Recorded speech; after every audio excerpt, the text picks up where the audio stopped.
کیا آپ تصور کر سکتے ہیں ایک ایسا شہر جو دنیا کا سب سے امیر اور طاقتور شہر تھا صرف چند دنوں میں قبرستان بن گیا۔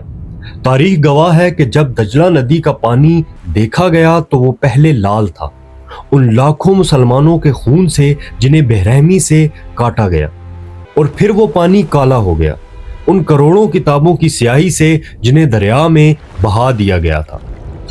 جی ہاں، یہ کہانی ہے مسلمانوں کی اس غلطی کی جس نے ان کی 500 سال پرانی سلطنت کو راکھ کر دیا۔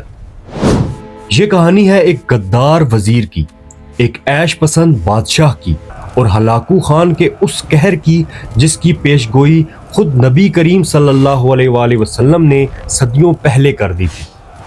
آج کی ویڈیو میں ہم جانیں گے کہ کیسے مسلمانوں کا گولڈن ایج یعنی سنہرا دور ختم ہوا اور کیسے بغداد کی گلیاں لاشوں سے بھر گئیں۔ 13ویں صدی میں بغداد دنیا کا مرکز تھا۔ یہ وہ دور تھا جب یورپ اندھیروں میں ڈوبا ہوا تھا، لیکن بغداد کی سڑکوں پر لیمپس جلتے تھے۔ یہاں کا بیت الحکمہ یعنی ہاؤس آف وزڈم دنیا کی سب سے بڑی لائبریری تھی، جہاں سائنس، فلسفی اور دین کا علم بھرا ہوا تھا۔ پوری دنیا سے لوگ سیکھنے آتے تھے۔ عباسی خلافت کا پرچم دلوں پر راج کرتا تھا۔ لیکن دوستو، تاریخ بتاتی ہے کہ جب کوئی قوم عیش و آرام میں پڑ جائے اور اپنے مقصد کو بھول جائے تو اللہ کی پکڑ آتی ہے۔ اس وقت کا خلیفہ معتصم باللہ ایک کمزور اور آرام پسند شخص تھا۔ اسے لگتا تھا کہ بغداد کی دیواریں کوئی نہیں گرا سکتا۔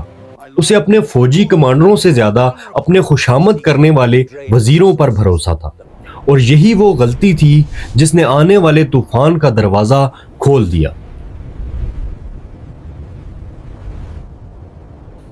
لیکن اس تباہی سے پہلے ہمیں 1400 سال پیچھے جانا ہوگا۔ ہمارے پیارے نبی صلی اللہ علیہ وآلہ وسلم نے امت کو ایک اسپیسیفک قوم سے ڈرایا تھا۔ صحیح بخاری اور مسلم کی حدیث ہے کہ نبی کریم صلی اللہ علیہ وآلہ وسلم نے فرمایا کہ قیامت اس وقت تک نہیں آئے گی جب تک تم مسلمان ایک ایسی قوم سے جنگ نہ لڑ لو جن کی آنکھیں چھوٹی، چہرے فلیٹ اور ناک چپٹی ہوگی۔ ان کے چہرے ایسے ہوں گے جیسے تہ بتہ ڈھلی ہوئی ڈھال۔ ہسٹورینز کا ماننا ہے کہ یہ نشانیاں تاتاریوں یعنی منگولز کی تھی۔ چنگیز خان کی نسل سے اٹھنے والا یہ طوفان اب مسلمانوں کی طرف بڑھ رہا تھا۔ انہیں نہ دین سے مطلب تھا نہ رحم سے، ان کا مقصد صرف لوٹ مار اور قتل عام تھا۔ چنگیز خان کے بعد اس کا پوتا ہلاکو خان اقتدار میں آیا، اور اس کی نظر صرف ایک شہر پر تھی، بغداد۔ بغداد کی دیواریں مضبوط تھیں، فوج بھی مقابلہ کر سکتی تھی، لیکن کہتے ہیں نا کہ گھر کا بھیدی لنکا ڈھائے۔ خلیفہ معتصم باللہ کا سب سے خاص وزیر ابن القمی دل ہی دل میں خلیفہ سے نفرت کرتا تھا۔ وہ چاہتا تھا کہ عباسی خلافت ختم ہو اور حکومت اس کے ہاتھ میں آئے۔ ابن القمی نے ہلاکو خان کو خفیہ خط لکھا۔ اس نے ہلاکو خان کو لکھا کہ آپ بغداد پر حملہ کریں، میں اندر سے حالات ایسے کر دوں گا کہ کوئی مقابلہ نہیں کرے گا۔ دوسری طرف اس نے خلیفہ کو مشورہ دیا کہ حضور، فوج کا خرچہ بہت بڑھ چکا ہے، ہمیں فوج کم کرنی چاہیے کیونکہ ہماری دوستی منگولوں سے ہو چکی ہے۔ بے وقوف خلیفہ نے اپنے پیروں پر کلہاڑی مار دی اور ہزاروں فوجی نکال دیے۔ جب شہر خالی ہو گیا تو ابن القمی نے ہلاکو خان کو ایک خط بھیجا کہ شکار تیار ہے، اور پھر 1258 عیسوی ہلاکو خان اپنی لاکھوں کی فوج لے کر بغداد کے دروازوں پر آ کھڑا ہوا۔ لیکن جب خلیفہ کو ہوش آیا تب بہت دیر ہو چکی تھی۔ مسلمانوں نے مقابلہ کرنے کی کوشش کی، لیکن بنا لیڈر اور بنا تیاری کے وہ گاجر مولیوں کی طرح کٹتے گئے۔ ہلاکو خان نے شہر کا گھیراؤ کر لیا، کھانا پانی بند کر دیا، اور پھر خلیفہ نے وہ غلطی کی جو شاید کسی حکمران کو نہیں کرنی چاہیے۔ خلیفہ اپنے بیٹوں اور وزیروں کے ساتھ صلح کرنے کے لیے باہر نکلا۔ اسے لگا کہ وہ ہلاکو خان کو دولت دے کر واپس بھیج دے گا، لیکن ہلاکو خان نے خلیفہ کو پکڑ لیا اور پھر جو ہوا وہ سن کر آپ کی روح کانپ جائے گی۔ 13 فروری 1258 یہ وہ تاریخ تھی جب بغداد کے دروازے کھل گئے۔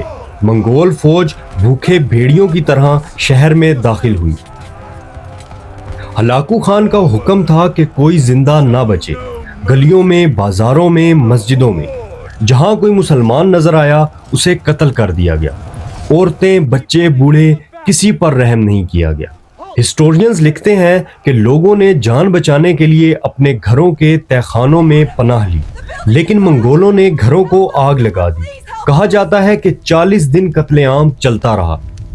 کچھ اندازوں کے مطابق 10 لاکھ اور کچھ کے مطابق 20 لاکھ مسلمان صرف چند دنوں میں شہید کر دیے گئے۔ دجلہ ندی کا پانی پہلے مسلمانوں کے خون سے لال ہوا، لیکن منگولوں کی دشمنی صرف انسانوں سے نہیں تھی، ان کی دشمنی علم سے تھی۔ بغداد کی عظیم لائبریری بیت الحکمہ، جہاں صدیوں کی محنت، سائنس، میڈیسن اور فلسفی کی کتابیں پڑھی تھیں، انہوں نے اٹھا کر دجلہ ندی میں پھینک دی۔ کتابیں اتنی تعداد میں تھیں کہ دریا پر کتابوں کا پل بن گیا جس پر منگول گھوڑے گزارتے رہے۔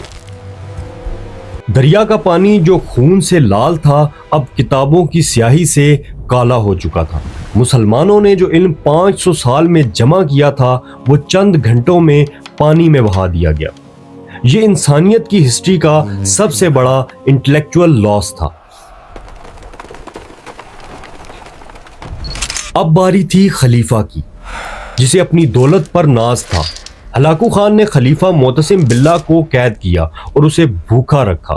جب خلیفہ نے کھانا مانگا تو ہلاکو خان نے ایک تھال میں سونا اور ہیرے اس کے سامنے رکھ دیے اور کہا کہ انہیں کھاؤ۔